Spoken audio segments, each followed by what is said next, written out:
ассалому алайкум дӯстон, хуш омадед ба шабакаи мо. дар навори имрӯза барои шумо тозатарин ва муҳимтарин хабарҳоро аз ҷаҳони ММО омода кардаем ва боварӣ дорем ки навор ба шумо писанд меояд. барои ҳамин наворро то охир тамошо кунед. мо бошад оғоз мекунем. доруҳое ки айни замон шумо дида истодаин доруҳои гиёҳии босифат аз ширкати шифофармо мебошад, ки шумо имконият доред ки ҳамаи ин доруҳоро бо нархи арзон дастрас кунед.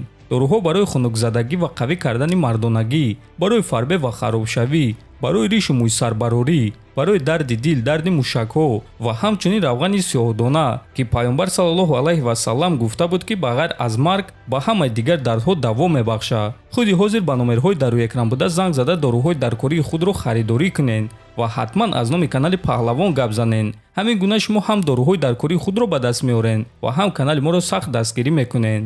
чемпиони пешинаи вазни ним сабуки UFC Макс оиди мухорибааш зидди чемпиони ҳозира Илия Топурия фикрашро баён кард.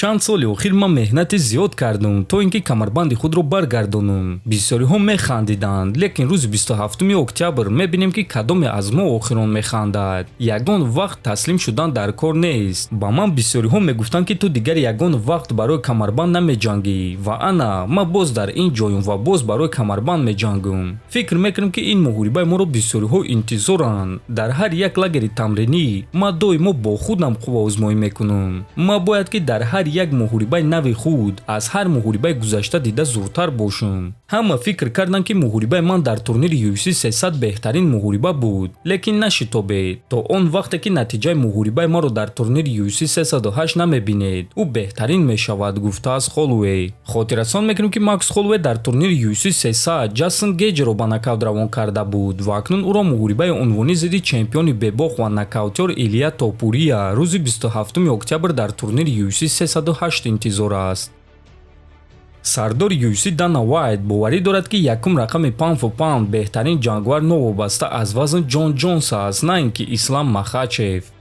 ман пас задани дигар ҷангварони худро дӯст намедорам, аммо якум рақами паунд-фу-паунд кист? Ислам? бисёри одамон, ҳамчунин бисёри одамоне дар ин ҷо ҳузур дошта боварӣ доранд ки ӯ дар мухориба зидди ҷангвари вазни поёнтар бой дода буд, дар якум мухориба зидди Александр Волкановский. ва акнун гӯед ки оё рейтинги паунд-фу-паунд ҳамин гуна кор мекунад? ӯ бо ҷангвари вазни поёнтар ҷангид, аз Джонс бошад ба вазни вазнинтар баромада ғалаба ба даст овард. Джонс беҳтарин ҷангвар новобаста аз вазн ва беҳтарин ҷангвар дар таърих аст. нахо шумо чунон беақлед ки Джонсро беҳтарин ҷангвар новобаста аз вазн намешуморед, гуфтааст Уайт. ва дӯстон, ин бори аввал нест ки Дана Уайт чунин суханҳо мегӯяд. ва бале, Джонс дар ҳақиқат яке аз ҷангварони беҳтарин аст, аммо дар карьераи ӯ бисёр корҳои ғайриоддӣ низ буданд. масалан, ӯро 2 маротиба барои допинг қапида буданд, аммо ташкилоти UFC ҳама корро карданд то ин ки ӯ ҷазои камтар гирад. ва аз ин ҷо гуфта мешавад ки Джонс ҷангвари дӯстдоштаи Дана Уайт аст.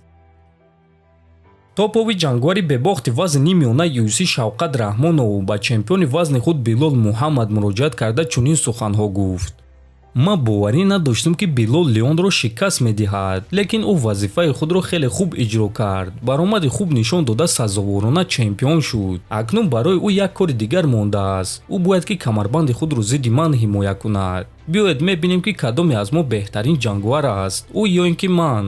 ман барои мухориба зидди Билол тайёрам. барои ман фарқ надорад ки кай, охири сол ё ин ки аввали соли оянда. ман омодаам ки камарбанди чемпиониро соҳиб шуда ба Қазоқистон биёрам. дигар ҷои гурез нест. ин мухориба мухорибаи навбатӣ аст. актагон маҳкам мешавад ва мо мебинем ки кадоме аз мо ғолиб мешавад, гуфтааст Раҳмонов. ва дӯстон, бояд қайд кард ки Шавқат Раҳмонов айни замон яке аз довталабони асосӣ барои камарбанди вазни нимёна аст ва бо эҳтимоли калон ӯ рақиби навбатии чемпион Билол Муҳаммад мешавад. шаби гузашта варзигари тоҷик ҷангвари вазни 66 кг UFC Мухаммад Наимов дар саҳифаи иҷтимоии худ навишт ки ба наздикӣ хабарҳо оиди мухориба мешаванд, иншааллоҳ. ва дӯстон, хотиррасон мекунем ки Мухаммад Наимов дар UFC аллакай 4 мухориба гузаронидааст, 3 ғалаба ва 1 бох дорад. дар мухорибаи охирони худ мутаассифона ӯ шикаст хӯрд, лекин акнун чӣ гунае ки мебинем ӯ барои мухориба тайёр аст ва ба Наимов мухориба пешниҳод карданд ва ба наздикӣ ин мухорибаро эълон хоҳанд кард. барои ҳамин дӯстон, хабарҳои навро аз Мухаммад Наимов интизор мешавем. фикру ақидаҳотонро нависед, ҳатман дар YouTube канали мо обуна шавед. то боздид, хонободу сарбаланд бошед.